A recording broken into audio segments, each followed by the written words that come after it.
will be presented 9 promising startups, and each presenter will have up to 5 minutes for pitch, which will be followed by Q&A session with judges. Our judges will vote online. They will mark startups from 1 to 5. Dear judges, you got a link for voting from me by email. Please check it. If you will have any questions, I will come to you and will explain you how to vote. 5 is the highest mark, which means that you believe this startup is interesting for investment. So please mark 5 if you're interested in investing, or just if you like this startup and you think this startup is promising. And after all pitches, we will announce the winner according to the judges voting. So here's our great judges who joined our event. And we're ready to start. And first startup is Social Mix. And I invite first presenter.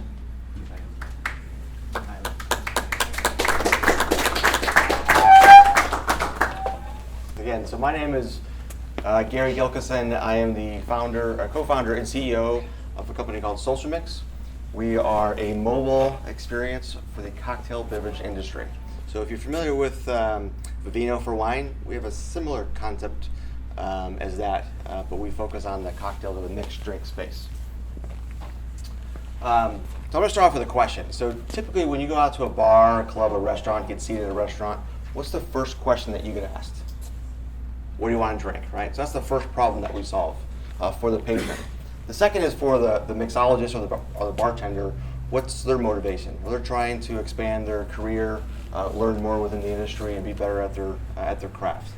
And then third is the establishment. So hopefully their motivation is to increase revenue, improve margins, provide a good customer experience.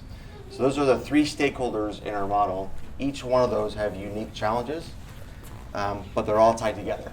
And that's where Social Mix comes in. So our solution has 4 components. The first is a mobile experience for the patron, which provides personalized drink recommendations for the patron based on their profile, their likes and dislikes. So kind of consider it like a Netflix. What Netflix does for movies, we do it for mixed cocktails and drinks. The second is our community, and that's for curators to upload and submit recipes, not only to get recognition, but also to compete for prizes, so the gamification of the content. The third component is our engagement platform, which is for the establishments to better engage with their customers. And then we wrap that all together with our services platform, which is our marketplace, which connects the patron with the mixologist with the establishment. So the market itself is pretty significant in that the distilled spirits industry, just in the US alone, annually does around $26 billion a year.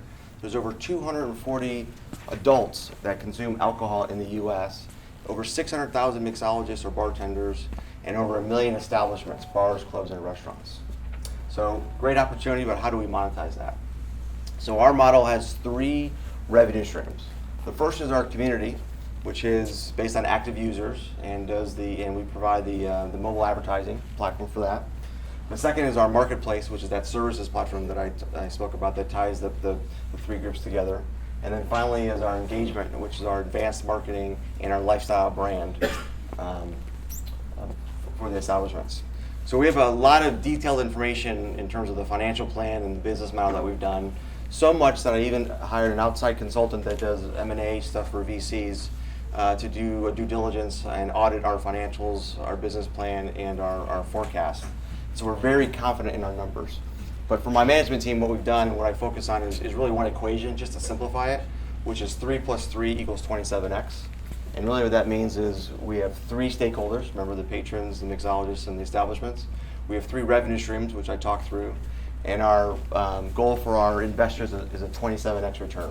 And we have the financial model to prove all that, to show how we're going to execute on that. So to succeed in something like this, you got to have a great team, which we're very excited about, we're very passionate about. I have 2 other co-founders that I've known for a long time. We have experience not only in the start of a business, this is not my first startup that I've done, we have sales and revenue experience on a national level, as well as the application and the technology experience with our leadership team. I've also brought on 2 application developers that built our prototype. And we have two great advisors. One of them's here. Also another one in Hollywood that just happens to be an Emmy award-winning producer. So we have some exciting strategies around our launch to make this happen. So where we're at and why we're here. So so far in the beginning, in phase one, we raised over $100,000 in friends and family.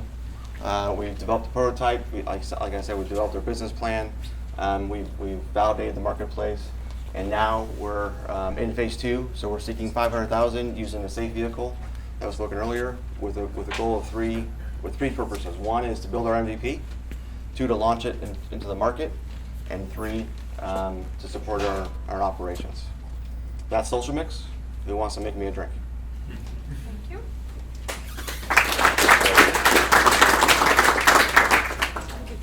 So now questions from judges. Questions from judges? Yes. You said you validated the market. Excuse me. First question. Oh, sorry. Can you tell me what's happening with Vivino now? What is the valuation of this company?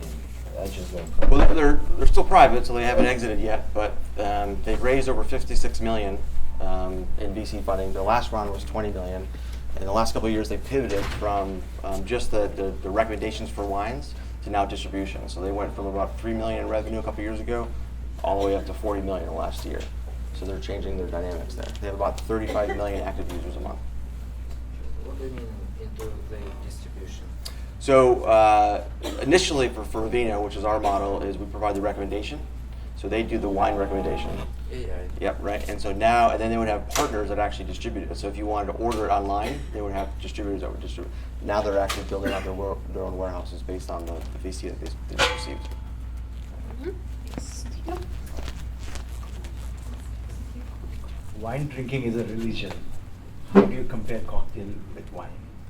So our demographics starts with the millennials, and our research that we've done. So we actually sponsored the nightclub and bar show in Las Vegas this year, which is the largest event for this industry. So we did a lot of validation, a lot of research. So that industry, if you ask a lot of millennials, cocktails are actually more popular than wine and even beer.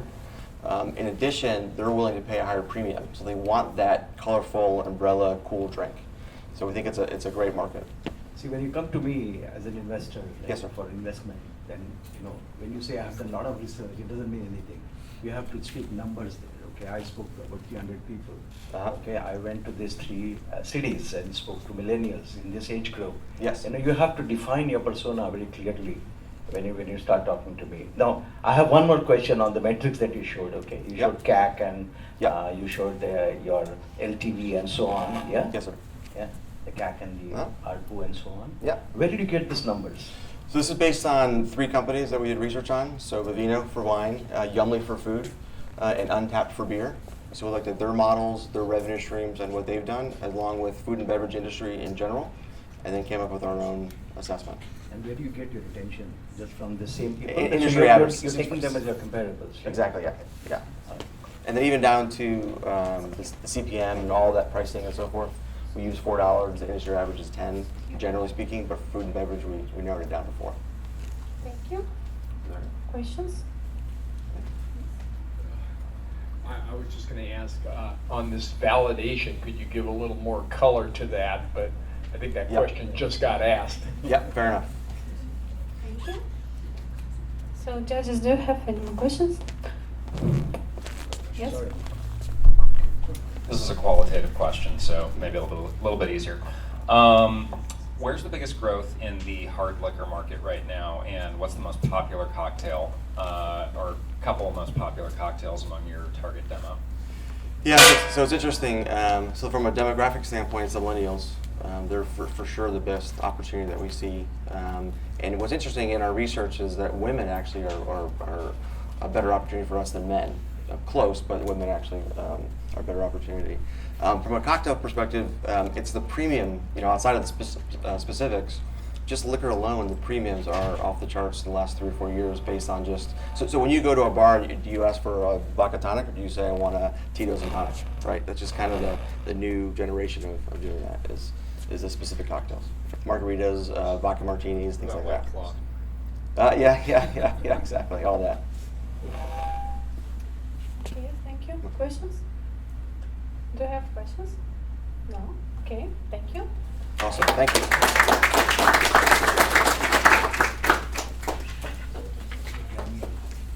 So I'd like next start up Lulami.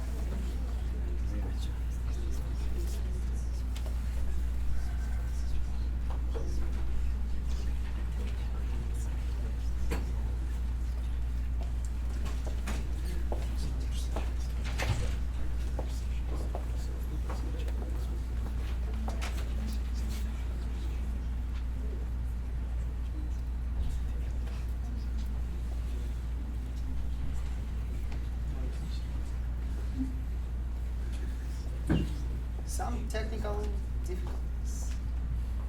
Just a couple seconds.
No, that's the second slide.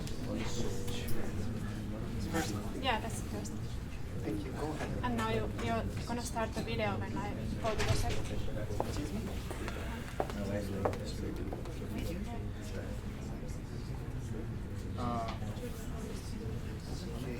Yeah, we'll start. Yes, sure. Yes, go ahead. Okay, so how many of you have sometimes slept one night badly? Raise your hands. All right, so then you know how our potential customers feel every day. I'm Hanna from Lalami, and we solve sleeplessness for new parents. The story of our company started from our home. Our first baby couldn't sleep, and I had to rock her on my arms like this for hours. I soon got exhausted, and I was ready to pay anything for a product that would make the same movement and help the baby fall asleep in her own crib. To my surprise, that kind of product didn't exist, so I decided to create one.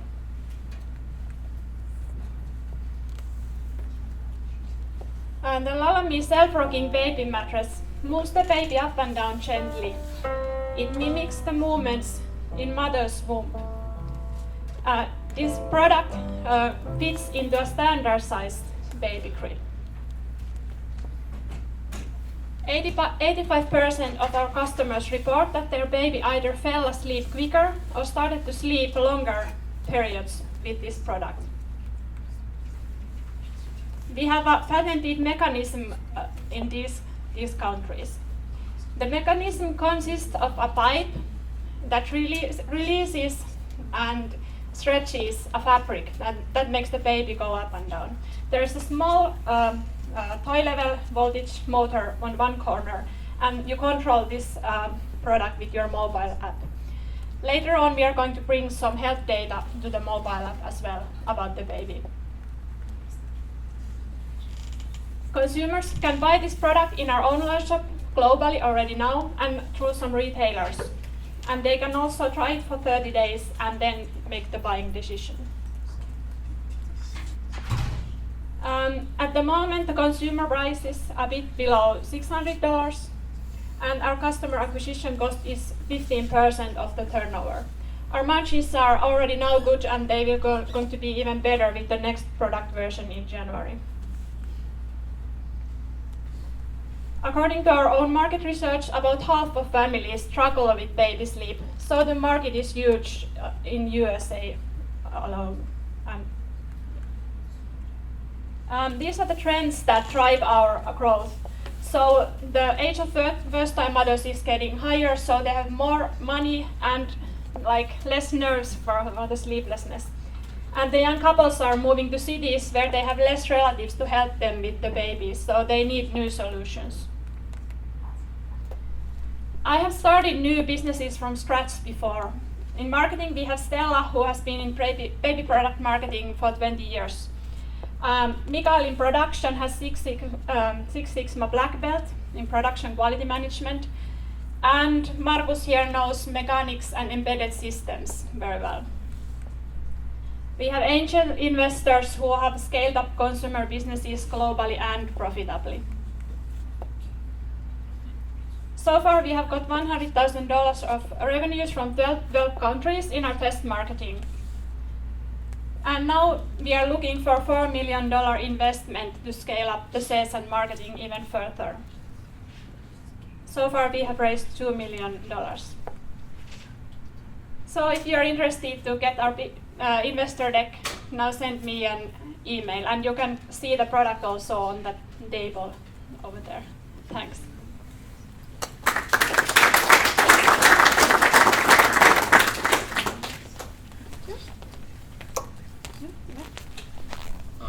Your product looks adorable. This is a very personal issue for me because my wife and I are a little bit older. We just had our first, we have a 3-month-old. My question is, you do have a first mover competitor in the market. There's a product called the SNU, which has been released by a world famous pediatrician who is Oprah's pediatrician. What's your go-to-market plan to deal with competition like that that's in the marketplace that has pediatrician recommended products, that is responsive with pressure sensors to the baby's movements? It's a fantastic product, and while your product actually looks competitive, you are facing some very entrenched competition with a higher price point, but positioned to those wealthier parents. Yeah, well, I take the competition as a sign that there really is a market, and we are actually happy that we have other brands who get this message to consumers. But Mary has some advantages over SNU. This product can be fit into equipment you already have for the baby, and this can be used longer, like up to 2 years, whereas our competitors are for first 6 months.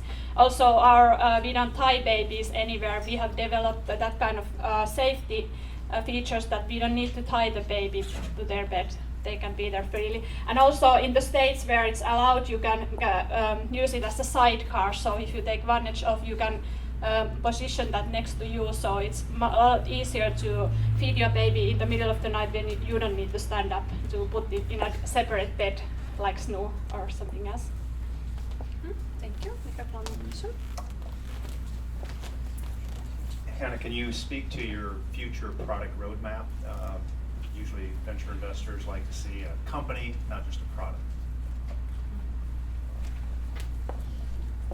Yes, okay, so of course once we are first scaling up with the product that we have and adding more features. So one of these key features and how it changes also the monetization is that we will have more and more intelligent features in it. So we would measure the heart rate, breathing rate, weight, etc. And then that can show into the parents first as a kind of like a well-being information, that how did my baby sleep and how did it sleep better after using our product.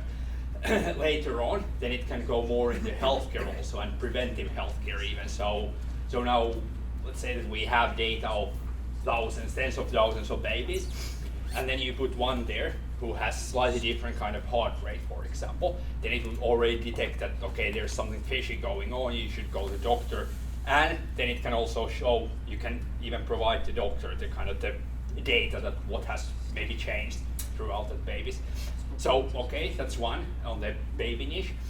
and well, not so niche, but market. And also we are thinking that on the adult side, especially with the very old or paralyzed people who need to be moved every now and then, not to get the scabs and other kind of related infections, etc.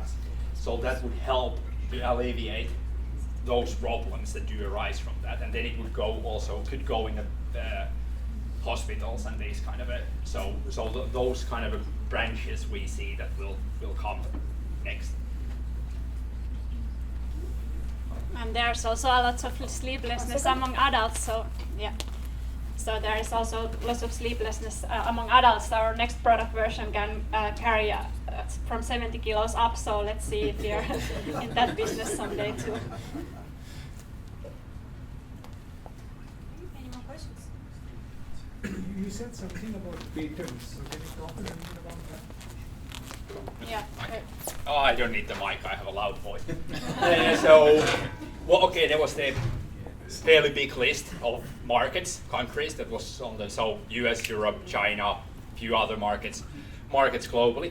So primarily that portfolio protects the way to produce the movement. And as that's the 12th version now, so we have iterated eventually, that's the way to produce the movement within the baby bed, that there's nothing that baby or anything could get stuck against, so that you have a static side and then the moving mattress, so we kind of produce all the movement within the mattress without the risk of any injuries. Secondarily, it covers the various covers these various sensor approaches, that how do we measure like the heart rate, for example, breathing rate, etc. So those are also within that portfolio. So because we saw that will become a sort of a future market and where we want to go. So even if we don't use all of them, we have rather sort of a patented bit extra and then not use it than the other way around. I have one question if you have. Second, we are recording. You said you have raised 2 million, right? And is that 2 million out of the 4 million you are trying to raise, or this 2 million was raised earlier? It's 2 million that we have raised so far, and for R&D there is some kind of public grant that we have still for R&D, so that's why now we are looking investment for sales and marketing. But the answer to your question basis, that was earlier, so not of this round, so that was, yeah. Sorry. Okay. Questions? Okay, thank you.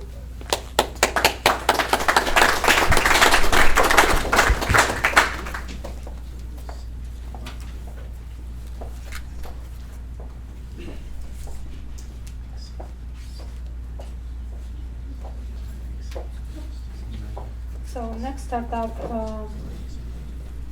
Cook Hollow. Hi, good evening. Yes, Chef Kuchulu is the name of my company, and Kuchulu means little in Farsi, Turkish, Italian, and a bunch of other languages. Do I have a clicker?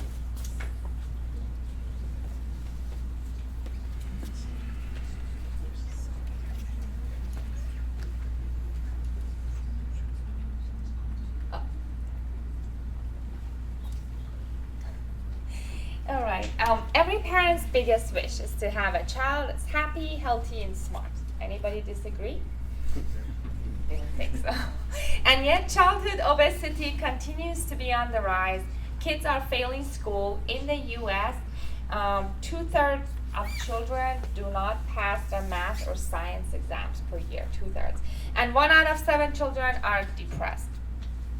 And there is a number of scientific journals and articles that indicate there is a direct correlation between unhealthy eating and poor academic performance.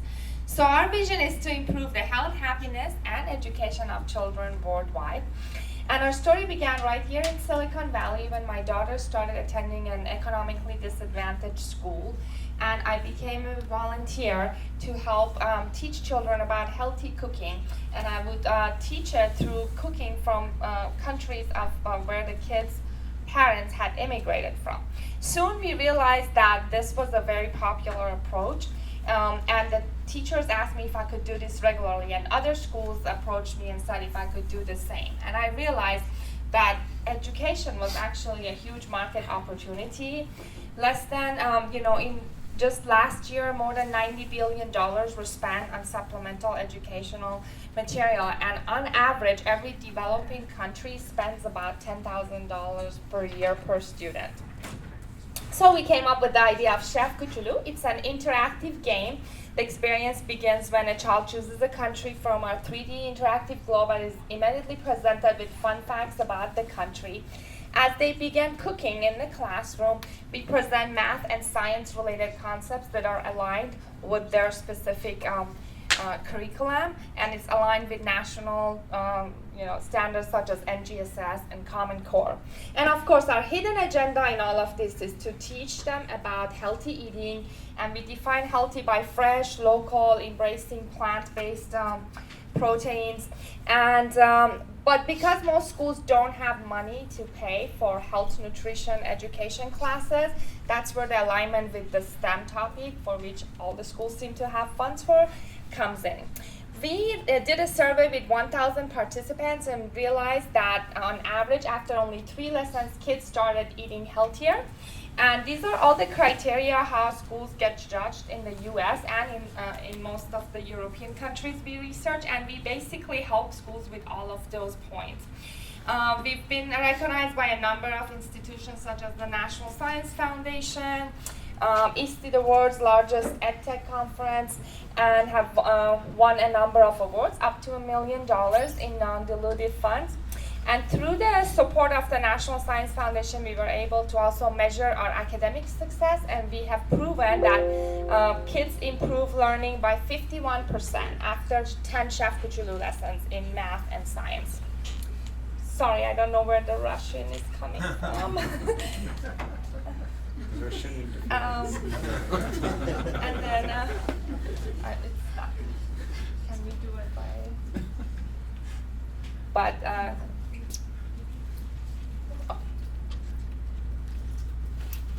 our business model is simple. Up to now, we have been kind of on pilot mode and charging schools whatever they wanted to pay us, whatever model they wanted to go. But moving forward, starting in March, we are going through a SaaS model where we will charge $25 per year per student.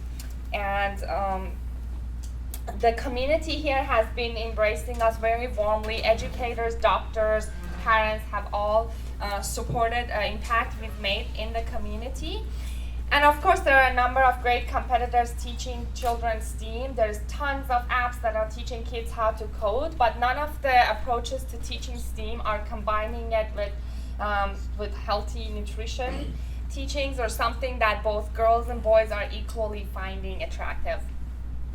We are the first to market. We do have a patent on this concept, and we benefit from having world-class advisors such as Dr. Michael Brenner and Dr. Richard Zaire from Stanford and Harvard, who each pioneered the concept of teaching science through cooking. This is what our pricing looks like. It would be $7 per student for just the software, or $25 per year, including the ingredients. And our go-to-market strategy is simple. We would do an email campaign. We have presence in conferences, which we have already have had presence, and partnership with thought leaders. My own background is in go-to-market and user acquisition. My partner and I were both educators prior to launching our careers in tech. His background was a math teacher before he became a product designer, having contributed to products such as Kindle.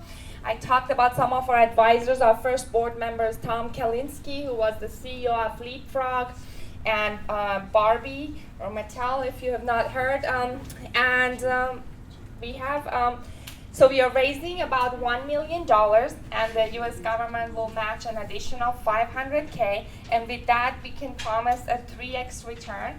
I know it's not the most attractive for the Valley, but it is we are conservative in our numbers, and it is doable within 5 years. And we will make a huge difference in the community. So join us in helping the world become a more delicious place. Thank you.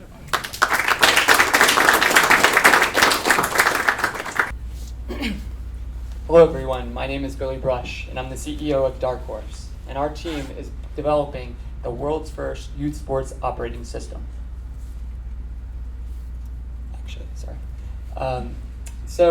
For over the past decade, I've been working in the Department of Defense as a software developer in the Washington, D.C. area, where in the end, I chose to pursue my passion, landing me an opportunity with the Stanford women's soccer program, and now I'm currently a director of coaching, overseeing 22 soccer teams in the Bay.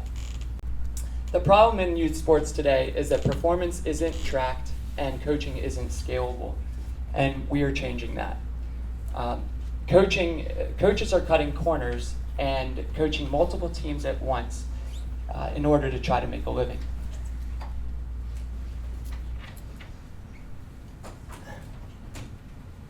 Dark Horse is the youth's performance analytics platform of the future made here today.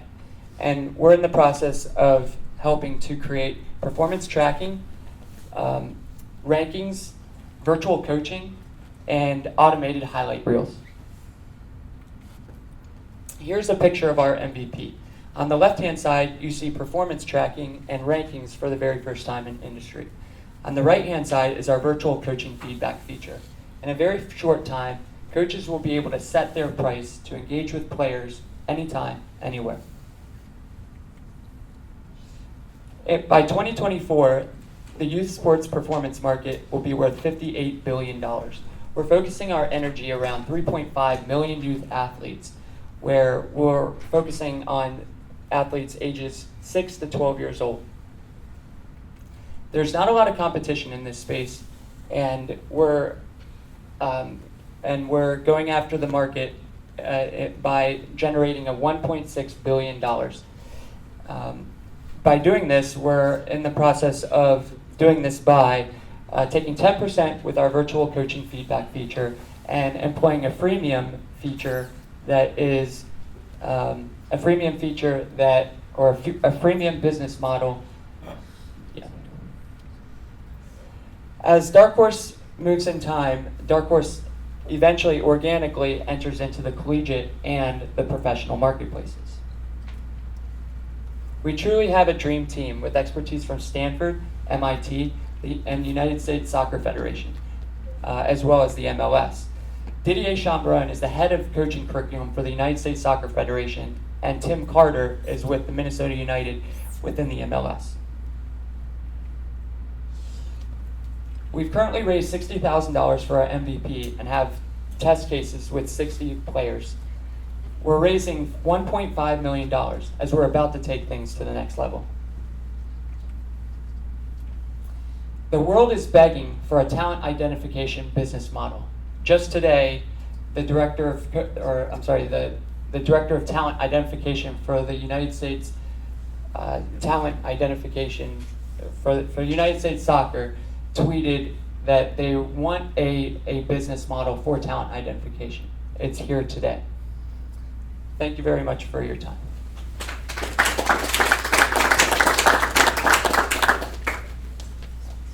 Questions, please?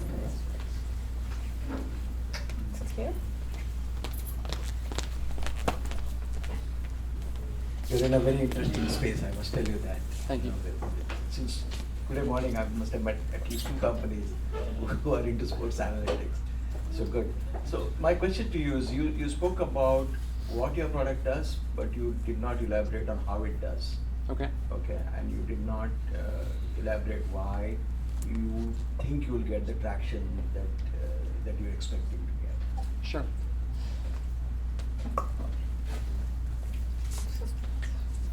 So how it does. So what happens is, what's great about this is we partnered with a healthcare company that takes in all of the healthcare artifacts so you can have your complete record. Same thing for sports. The coaching and player is very similar to the doctor and patient, where an accelerometer only takes a small portion of the data. A GPS takes a small portion of the data. We're actually taking media footage to get the whole entire portion, as well as the built into this is the biometric data as well. So if they are wearing one of the other pieces, we'll get all of the data. So what happens is the parent will upload their image into our system. It will be cut automatically. We'll have an automated highlight reel, and then we'll be able to actually run performance analytics to rank them and provide insights like never before. So that's the first question. The second question was, remind me, I'm sorry? The traction, yes. So I'm a director of coaching, overseeing 350 players and 22 teams in the Bay Area. So we're already working with 60 of those players. Plus, Dusko Rosic is on our advisory team. He is this guy right here. He's the Burlingame Soccer Club director of coaching. He has 1,000 players. And then we're also working with Deanza Force and the California Thorns. They have 4,000 players. We're working on a really interesting SaaS feature where they build $100 into their fee. That's $400,000 extra that we get from a CAC perspective, right? So what kind of camera setup will you need to capture the player across the field? Let's say you're looking at soccer. Good question. So that was our biggest issue when we were trying to work through this. Is originally we were thinking wearables because it's going to go like this over the next 5 years, which is great for us, but not everybody has wearables right now. So in reality, everyone has a cell phone. Everyone has an iPhone. So the parent will just take the image, the media of the game, press a button in our app, boom, and then we'll do all the rest of the work. And we'll get 90% of the data that we need, except for the biometric data, which in the future, I'm excited that we'll be able to achieve. Really love to see this. Absolutely. Email me or give me a call. Thank you. Thank you. So let's assume what you're building is the best in class, and you're able to give the best possible analytics and feedback. It's the only in class. Okay, that's great. Yeah. How long is the feedback loop here? When someone starts trying it out, how long are they able to convince themselves as a user that the product really works for them? Is it days? Is it weeks? Is it months? Or is it years? Yeah, so the goal is, since performance isn't being tracked in this marketplace, is that they continue it over the lifespan of the player's career. And that's the really important of coaching right now. It's all subjective. She can say that this player is good. I can say that this player is good. Nobody really knows for sure. And that's why that we're trying to professionalize. As coaches are getting smarter and our tactics and our methodologies are getting more sophisticated. People like him, who's on our team, who thought this was really important for his development, he's responsible for all of the coaching that youth soccer, that coaches are a part of in youth soccer. So that's kind of how that works. I will say too that California just passed the ability to pay youth athletes and play in college. So that speaks to, I think, where we're headed in this market. Youth sports, it's a business now. It's thousands of dollars to play for these teams. And the parents really want to make sure that their son or daughter is really getting better. One more question, please. Yeah, what's your typical sales cycle in terms of the time frame? How long does it take you to really pitch and get the team or the school or the club on board? So realistically, the sports, I can't speak for other industries, but the sports marketplace or the sports industry from a coaching perspective, we're all tied together.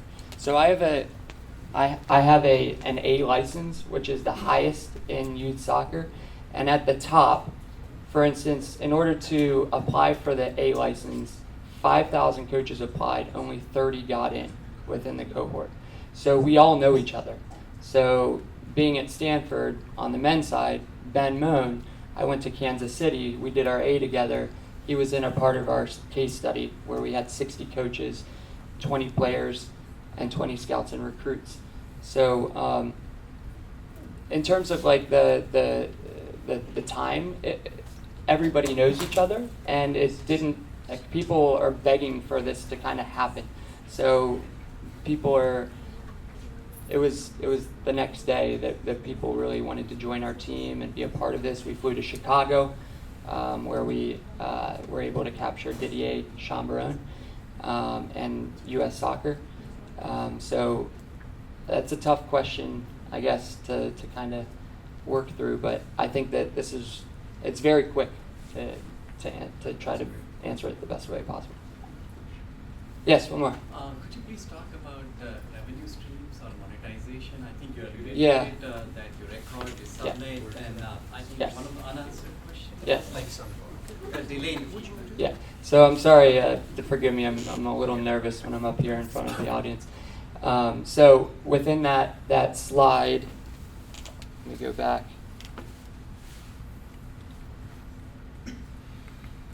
So to get to one, if you look at the market, we're going after 3.5 million youth athletes. So if there's not a lot of competition, we want to capture 80% of that $3.5 million. And we did it. There's a survey here that talks about how much it's worth. 80% comes to $1.6 billion. So our main two business model features is to take 10% from the virtual coaching feedback feature. So if a Stanford coach says, I'm going to charge $5,000 for my virtual coaching, and I click a button and I've now subscribed to the Stanford coach, he's now on the hook. So we'll take 10% there. And then from a SaaS subscription model, we want everyone to use this. So if you want to get the rankings, or not the rankings, but if you want to track your child's feedback, we want to encourage that. However, if you want rankings and insights, that'll be a little bit more. If you want a one-time ranking, then that'll be $15. If you want the monthly subscription, that'll be $19.99. If you want rankings, insights, and everything else, that will be $24.99. So we're achieving that through a SaaS business model where it's really the analytics that we're doing rankings and insights also off of. And then this guy, who's our CTO, who's built autonomous submarines in his past life, is now helping to generate the AI and ML for the future. Thank you. Yeah. Thank you. Thank you all for your time.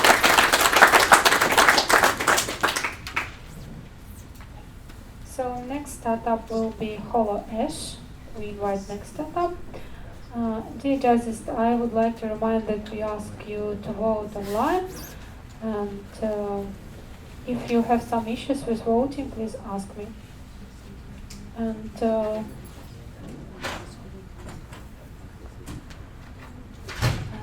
I would like to say that previous startup was this, just some other name on the icon, but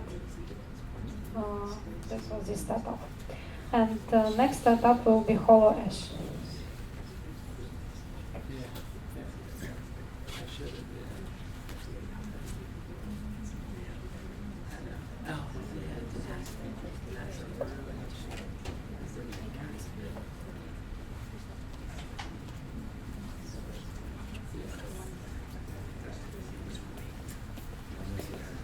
Hi everyone, my name is Joshua. I'm CEO of the company called HoloAsh. We are creating an AI friend who encourages you to be positive mind. And in the US, 44 million adults have mental disorder, and over half of them don't get any treatment. People seeking out mental health treatment know that it's a hassle and very expensive. So our AI friend will make mental health support accessible anytime, anywhere, without breaking the bank. If you are in a bad mood and need someone to talk to, our AI friend is here for you 24/7. So you can talk to our AI friend and become positive. And current existing product are not working efficiently. The online therapy is still expensive, and chatbot are using the very, very complicated algorithms so that people puzzle because of the algorithm. So our communication engine is based on motivational interviewing, a counseling approach which empowers people to make positive decisions. It never suggests, but guides people to think in a positive way. So it's very simple and easy way. And we've launched 4 months ago, and the user number is increasing. And we've already got over 8,000 communication data. So it's increasing. And our business model will be getting subscription from users. And by increasing our users database, we can get communication data and improve our product. And our target customer will be 44 million mental disorders and also 100 million loneliness people. So we have massive scalability. And our team is very strong. Gerko Singyanam is health tech advisor who is helping several startups in San Francisco. And Keisuke is growth hacker who has been working as mobile app engineer for 10 years. And Shaka is former Amazon data scientist. And I'm expert of the cognitive science and psychology so that we can create the best UI UX for the mental health support. So if you are interested in collaborating with us, please let me know. And this is our vision, a holographic AI assistant. So the current AI system is like such as Google Home and Alexa is based on the Cartesianism, so that people with differences are isolated. Actually, I have ADHD. I'm very different people, and I cannot focus on this kind of conversation. So our vision is to create a social environment where people with differences can thrive. Thank you for your attention.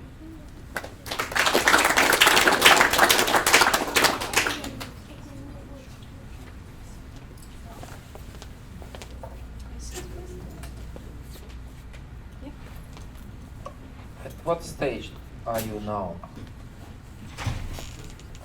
So we are now pre-seed stage.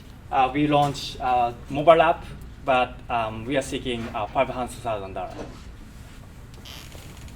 But can I already talk to this app? Oh yeah. Yeah. Okay. Do you want to see it right now? Okay. Okay. 1 sec. So maybe the Wi-Fi is crowded. Can I ask something? Okay.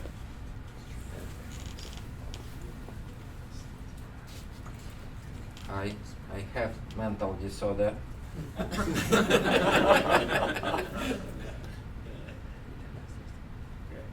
ready. Uh-huh.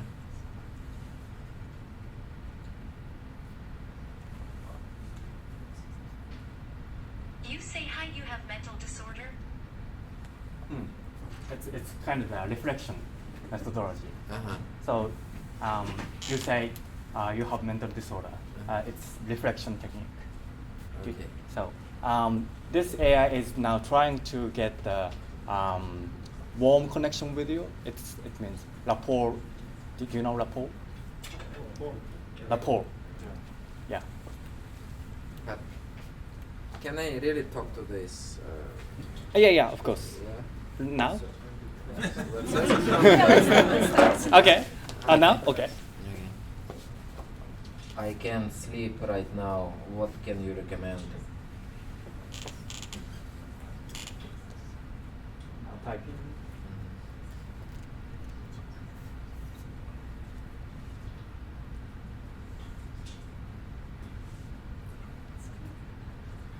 Probably I won't be able to give you the right answer straight away. So it's kind of Sounds the like this. yeah. Okay. Yeah. I see. So you are just in the beginning. Yeah. Okay. That's right. Yeah. So I have one question. In your team, who is handling the psychological part of it? I mean, this obviously needs some. I saw a lot of technical guys. Yeah. So this guy, Yuhei Chiba, is a former Stanford guy. He's now working as a therapist. So he's managing this. Yeah.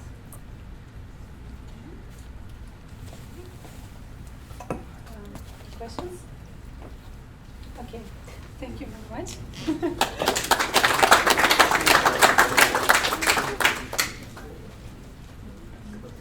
Okay, we invite next talk.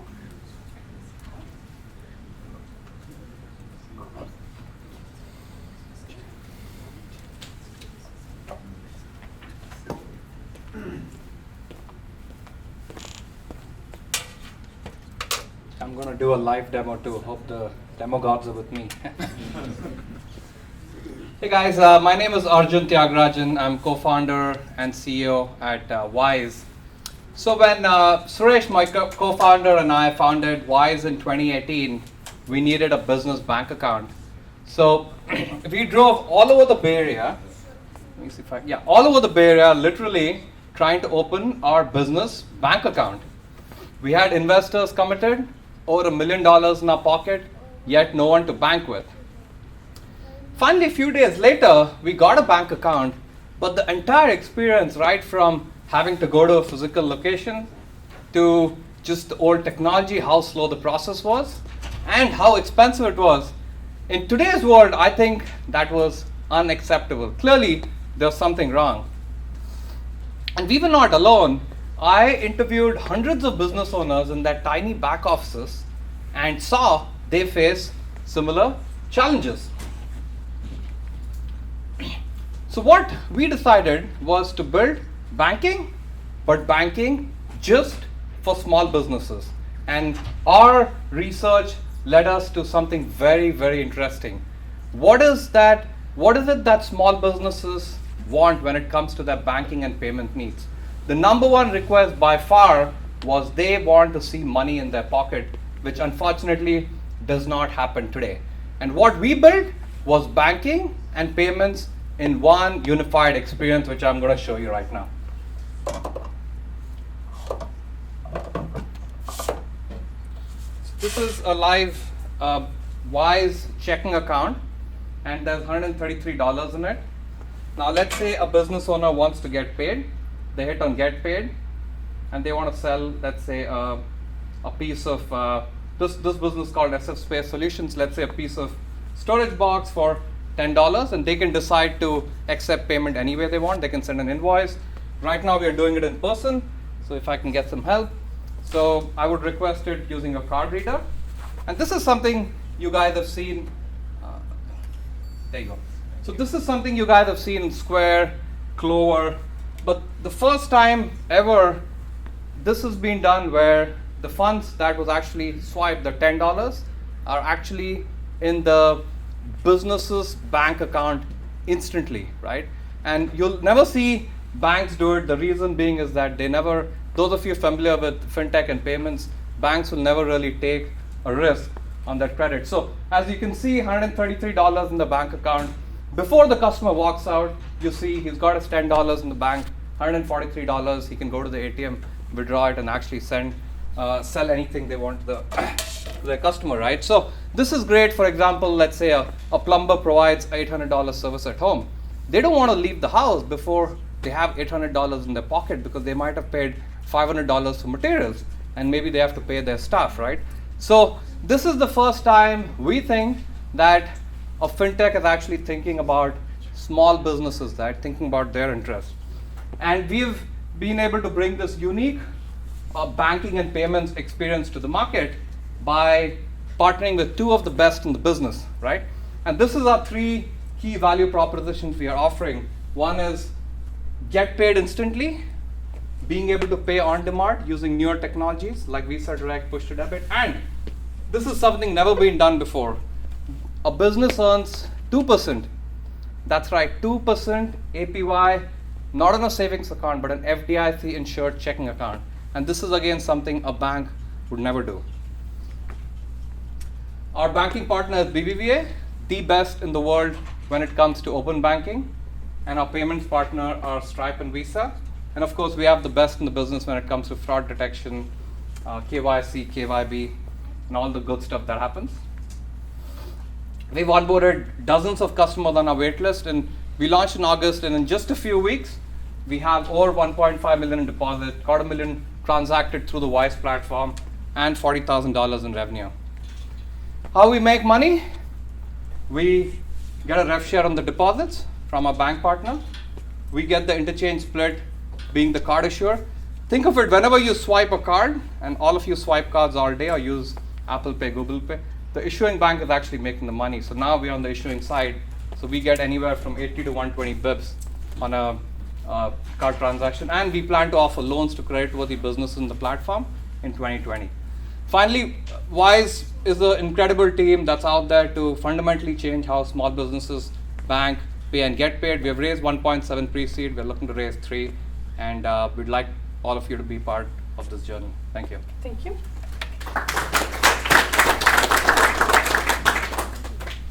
Questions, please?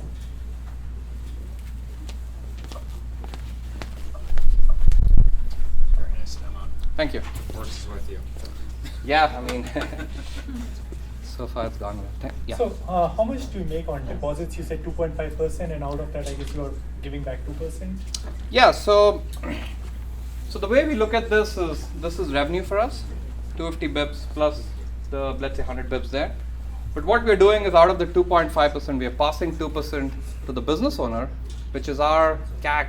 Look at it as a customer and engagement cost, right, for them to stick to our platform. And today was an amazing day. They got the interest on the deposits, and we saw a spike right away. So what we see is by us incentivizing them, they continue to deposit more and more in their checking account every month. And what about the 1.2%? Is that a debit card or a credit card? That's if you're familiar with Brex, it's a credit card, a charge card, which is where the biggest split in the interchange is. So that's where we make our money. And we underwrite it based on the balance, being the bank, so to speak. What do you see as the moats in this business? There's a lot of, and I mean, this is a great area, right, and a lot of pain points. But I see a lot of companies coming into the space. Competitor of yours just announced $20 million round yesterday. Mercury, yeah. Brex is obviously a big company. So these, the two interchange, the differentials will probably get arbitraged away in the next, say 6 months to 1 year. What do you see as the long-term sort of moat and business model? Yeah, so some of our competitors in the space have actually taken the approach of banking. We view it very, very differently. We have taken the approach of payments, and banking really being the enabler. We think we can build the best payment solution by owning the banking experience, right? So I think it's a different approach. Our product is full stack offering for the small businesses, not just a card or a bank account. Thank you. Okay, last question. How the people get their money after I pay you? How do you pay your staff? If you need materials, so you can transfer to your Bank of America bank account, or so the old ways to do it is wire, ACH. Older technology is terrible. Zelle came out with something which sort of works. The new technology is called Visa Direct Push to Debit, where you can push funds to any debit card in the world. Visa debit card up to $10,000. That's how people pay their staff, contractors, vendors. Everyone's happy. Thank you. So this was Startup Wise, and now we introduce Zoom Abroad. Thank you.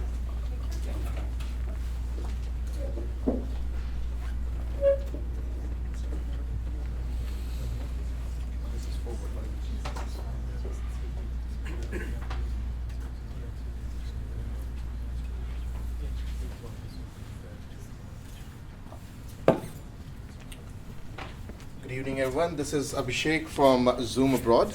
So how many of us has got a university degree here? A few educated ones here? Great. All right. Okay. And how many of you are international students or were international students? Great. So probably you will relate to it more.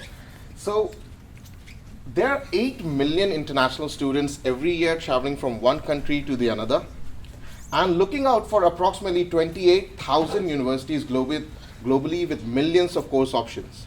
Okay, and we all can relate to when you were looking for your course options or the university abroad or within your own country, how painful or how exhaustive that selection process is. Normally 600 hours a student spends on online research in selecting and choosing a university.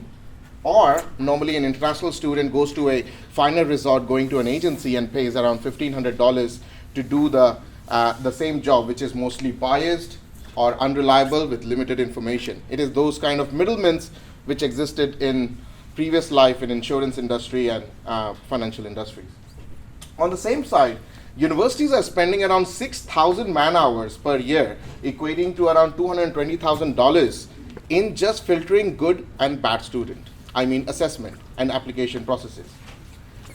With my 13 years of experience in this industry, being a director in a university, being an international student myself, and with my previous 3 exits in the similar domain, we are proud to present a matchmaker marketplace for the student, which basically considers the previous academic scores, experiences, and the financials, and matches the student to the best fit universities globally.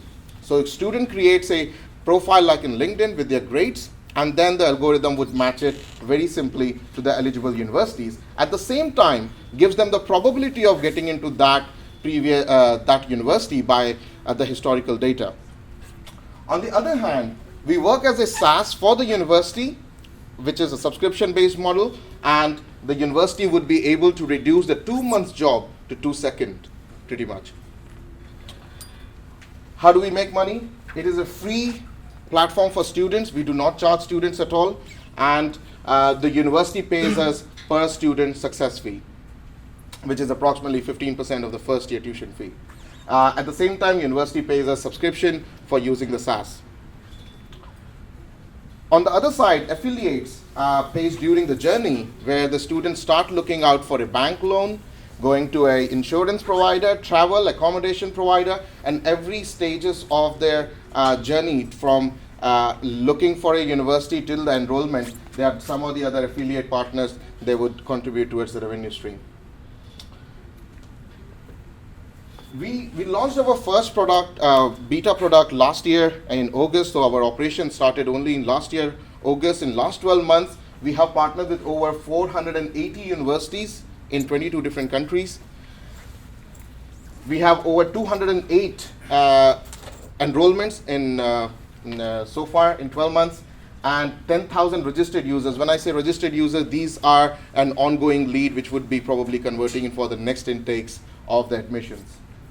And over 25,000 actual users, and in the very first year, we could make a 91,000 of revenue.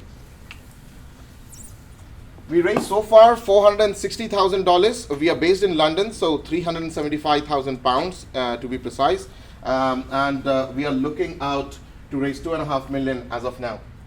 So I came to Silicon Valley just to check out how the Silicon Valley funding goes, and learning a lot every day.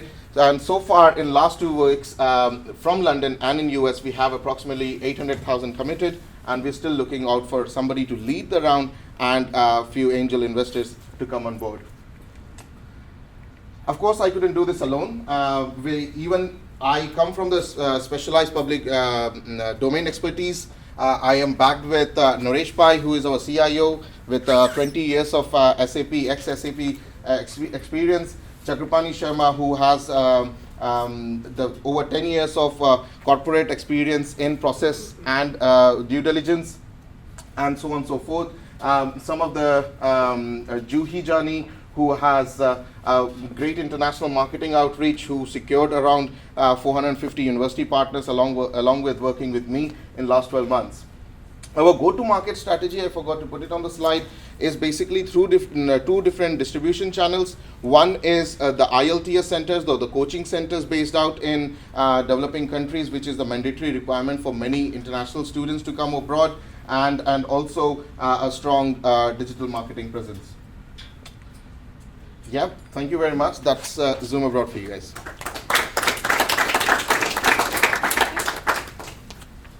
Questions, please? You said your revenue of 90,000, yeah, at this moment. It's for which period of time? From 2018 August till September 2019. 1 year, yeah? 1 year, 12 months. Okay. The first 12 months. How is it growing? So it is quite a seasonal basis. The intakes of the universities majorly on February and September. So basis that the next we are looking at, we already have a pipeline of around 50 to 80 students for 5th January intakes. So it is kind of doubling in itself. And what about your competitors? Yeah, there is a huge interest in this field. The recent competitor is, I should say, the direct competition is Apply Board, which recently raised 55 million from Silicon Valley in Series B. They are, of course, 5 years elder to us. The traditional agents are at the moment the competitors because we are trying to kick them out from the system, and which of course they don't like it. They are of course our immediate competitors as well. We are also seeing a lot of movement in this space because of the high gross margin and the immediate demand of this product or solution, basically.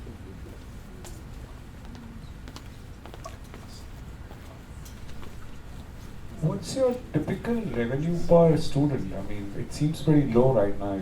At the moment. So what it will be when it's scaled up? Sure. So the 208 student, not all of them contributed towards the revenue. Only 51 out of that has contributed towards the revenue.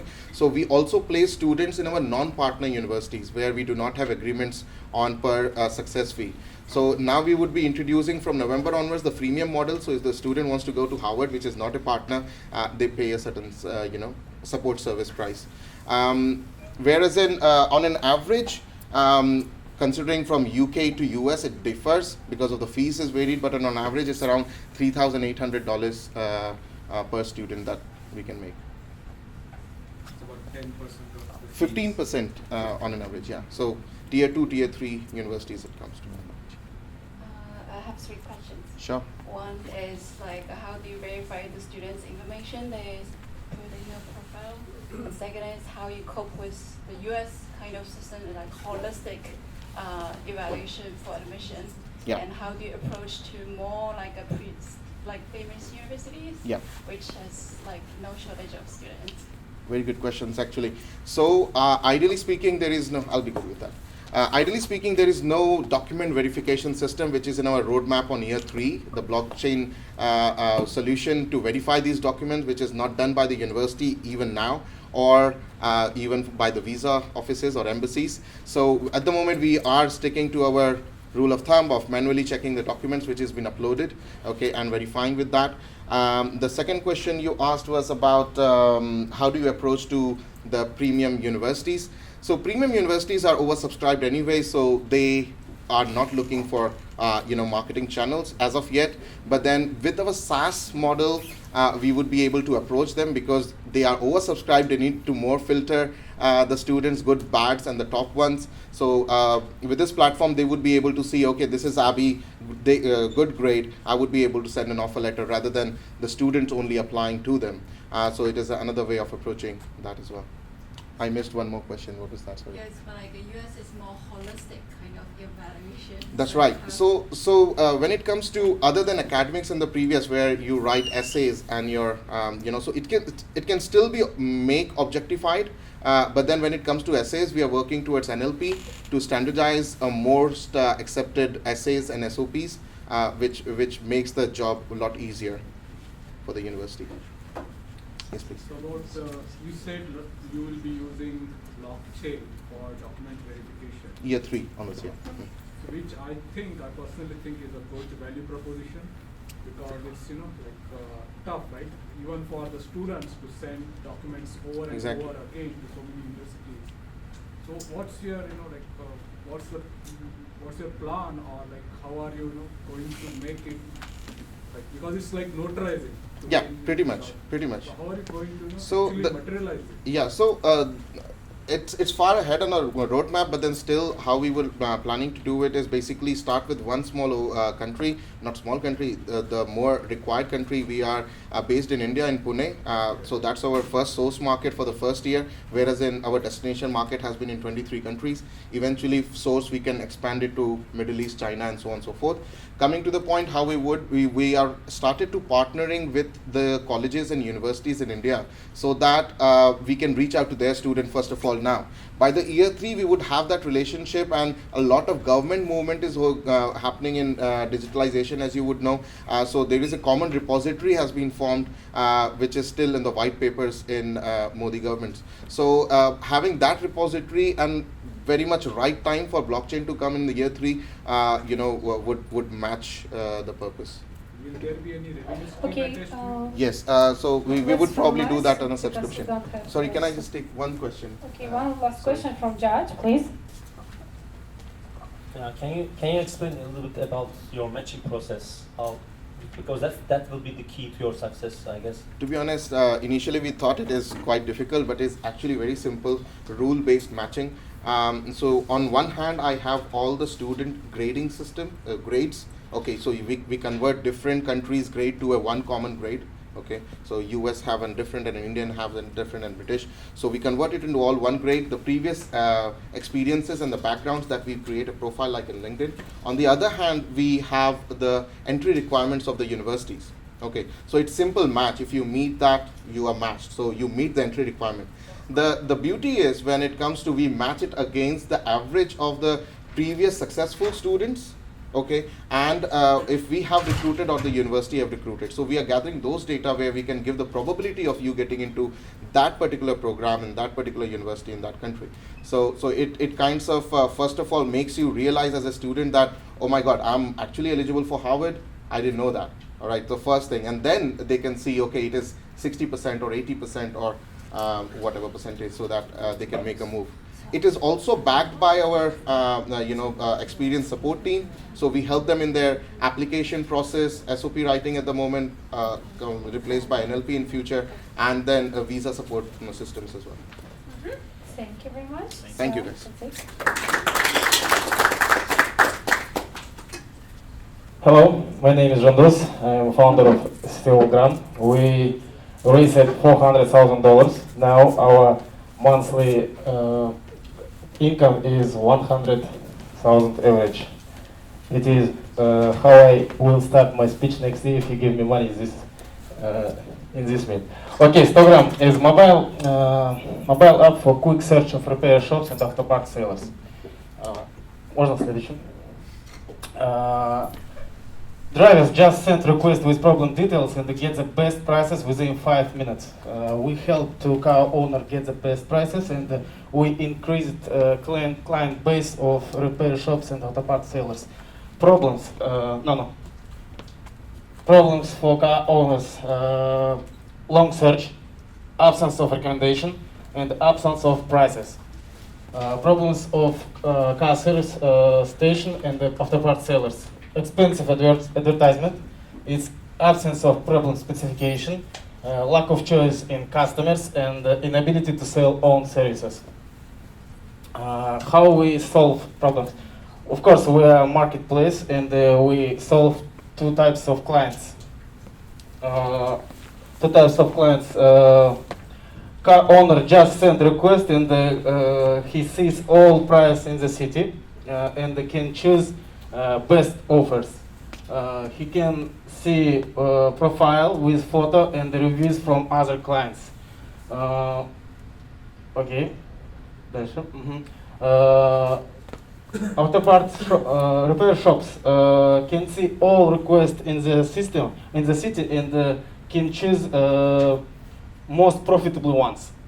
We sell to repair shops. Not only customers, we sell choice in orders. This is all requests in the system, and he can choose a detailed request. He will get detailed request and choose most profitable ones. Okay. Business model for car owners, our app is free. For repair shops, it's not free. He can pay for subscription. We earned $95,000 in 11 months. Now we have 250 paying auto services. US market, we see big perspectives in US market. Annual income was $64 billion according to IBS World US. 280 million cars in the US and 260,000 companies in the world, this industry, I mean car repair industry. Okay, this our product metrics in Kazakhstan. I would say that they are good for undeveloped market. In our country, car repair shops don't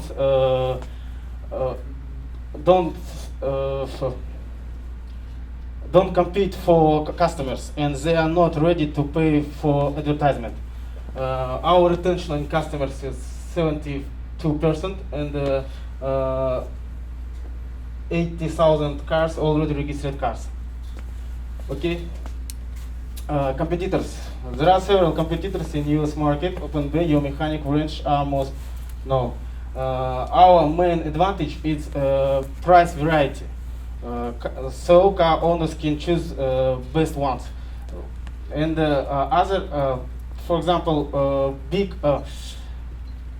dealership, official dealership, and small repair shops will have different prices because will have different prices in work in work evaluation in histogram made by real mechanics, not computer machine. It's very important. And можно следующее. Competition landscape. Other platforms have limited listed in repair types of car services. In the histogram, car owner can find any types of car services. Okay. This is our traction without investment. As I said, we have 250 paying services, and we earned this sum. Okay. This is my contact.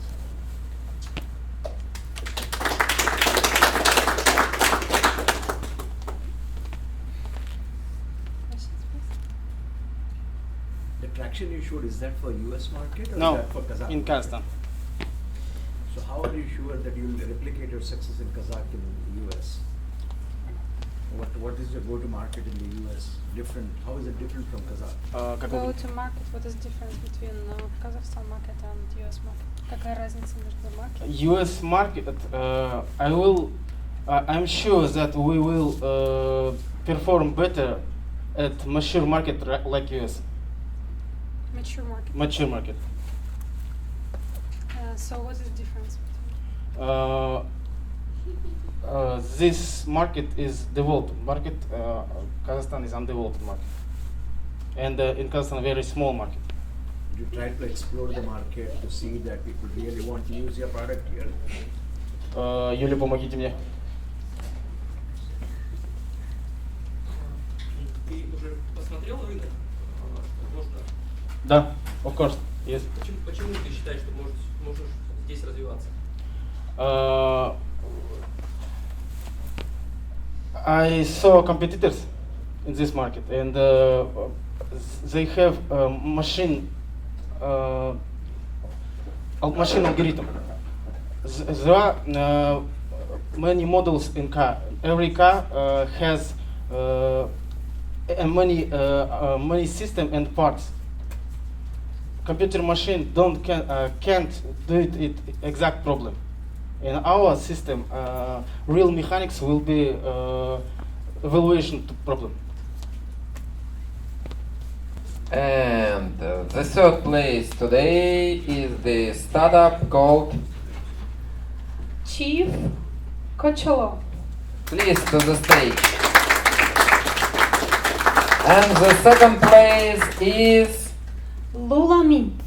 Lulami. Please to the stage. And at last, the first place is Wise. Wise. Congratulations, guys. Wise, come to us. We'll make a picture with the winners. Winners, please. Thanks, guys. Stay here. This is for media. Stay here.